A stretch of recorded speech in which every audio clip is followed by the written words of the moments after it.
Hi, my name is Kyle Gracie, and I'm the chair for SustainUS, the United States Youth Network for Sustainable Development, and a graduate student at the University of Chicago.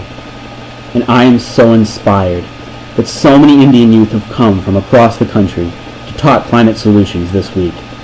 Here in the United States, youth are already seeing the success of our own climate organizing, as the Congress and President we elected are now considering the most aggressive piece of climate legislation to date, the American Clean Energy and Security Act.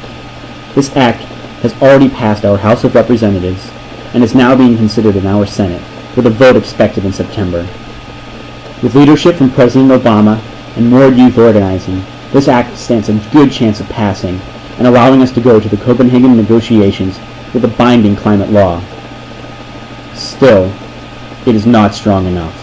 It has already been weakened with well-funded lobbying from the coal and oil industries, and will not lead to the kind of greenhouse gas pollution reductions that science says are necessary to avoid costly and deadly climate tipping points.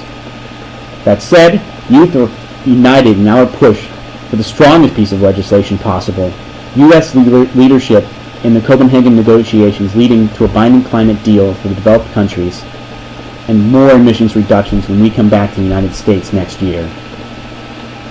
There's also some very good news for the international community in this piece of legislation now under consideration.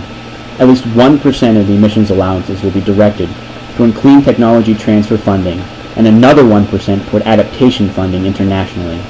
And these percentages will rise over time if this legislation becomes law.